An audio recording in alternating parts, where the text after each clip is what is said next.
Murda Beatz had, was it Gobi Stage? He's performing at Coachella. Coachella. Yes. And it's the weeks in between. And I think this is the second week. And everybody, a lot of people are, in LA, tons of people It are wasn't around. that party, I don't think so. It was. I do remember that It was party. a Division party. So Division had like a Levi's. Everyone sitting in the back by like the fire. Yeah, we were hanging out at the back. And there was Yeah. a bunch of us there. And Jesse was there. Sahara tent he played in. Sahara tent, yes, Sahara tent, sorry. But It's 2018. I think 2018. Maybe, no, it was 2019. so this is what I remember from that. We're there at that party. We're having a conversation. I'm wearing a DMX hoodie that I got from Irving Plaza because I watched DMX perform at Irving Plaza probably like 3 months prior. Mm-hmm.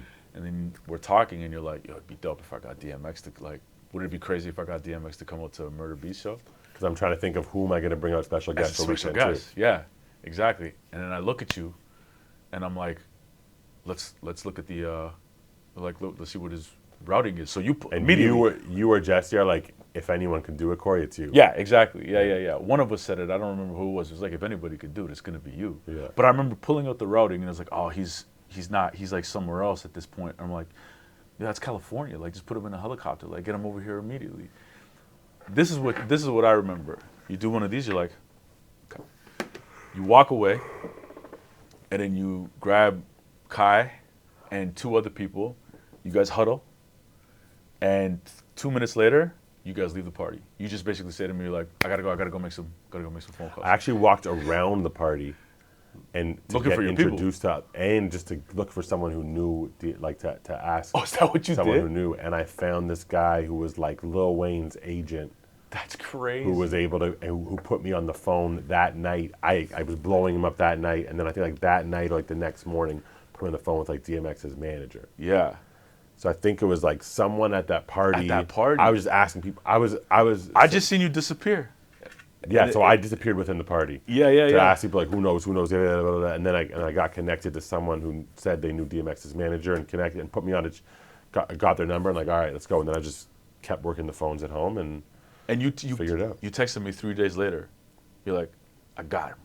I'm like, you got who? I'm like, I got X. I got DMX. He's coming. I was like, yo, that's good. I wasn't surprised, but I was like, it was amazing to see it in real time where the idea came from, because an idea can come from anywhere, and then execute it, and then DMX pulled up to the Murda Beatz Yeah, set it's one of the in most like, Coachella. legendary moments in my life. Yeah, that was incredible. I mean, I was there for the show. I mean, I went just to go see it. Yeah, and I went to his hotel at the beginning, and I spent like the whole day with him. That was Oh, you spent the whole day with him? yeah.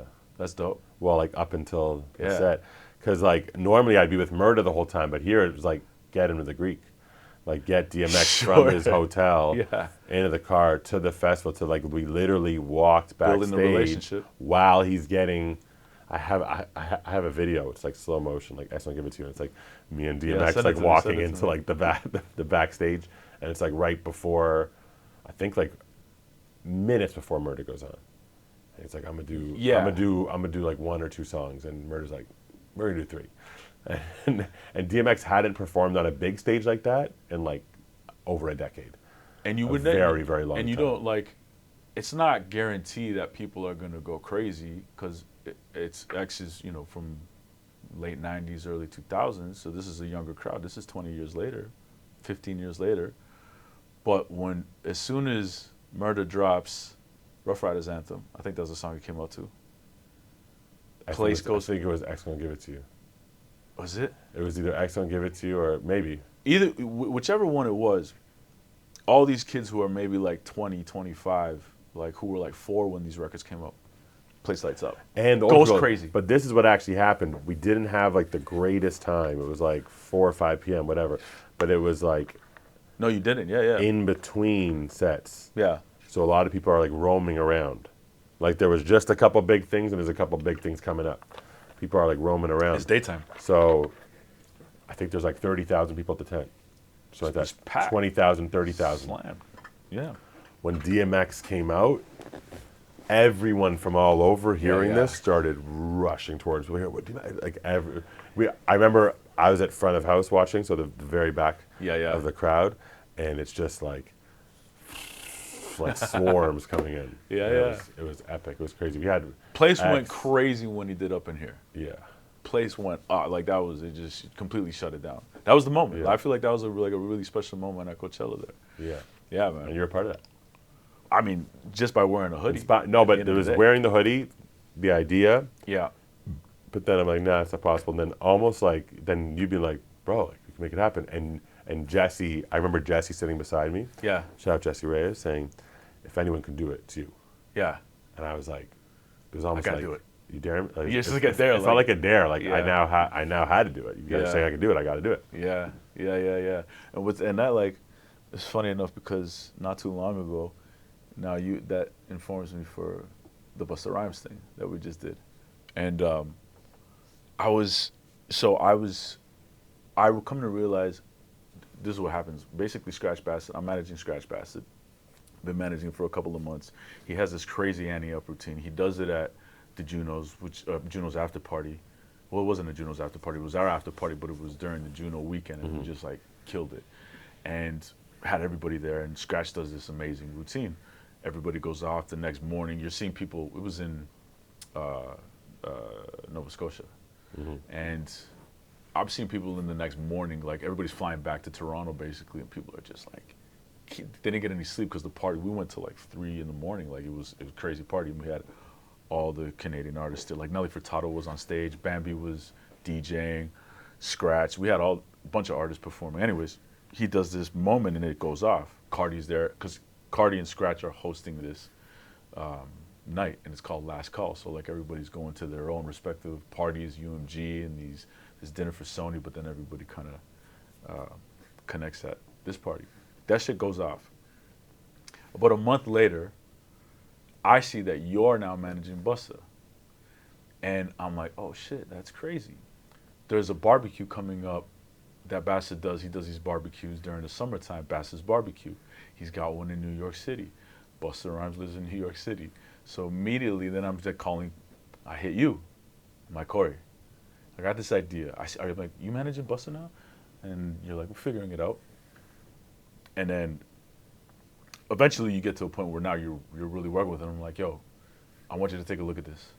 Yeah, you hit me up the first time just because you've seen us like going on, like we spent a weekend where we were like Knicks game courtside. Yeah, like, Knicks all over game. New York together. You're wearing his jewelry basically. Yeah, I put it on one time. Yeah. I'm like, yo, this is dope. You know, it's amazing to see because now you're growing, and we'll get to that. But you basically leave Hallwood and then you go to Range.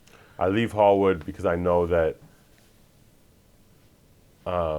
I learned so much from Neil and loved working there and everything, but it was time for me to start doing more than just managing producers. Yeah, and right. everyone else I met with, like incredible companies like SB Projects and Rock Nation and all different Live Nation management companies and stuff. Like a lot of them mostly saw me as being like I can fill a role they don't have, and I can be their producer manager.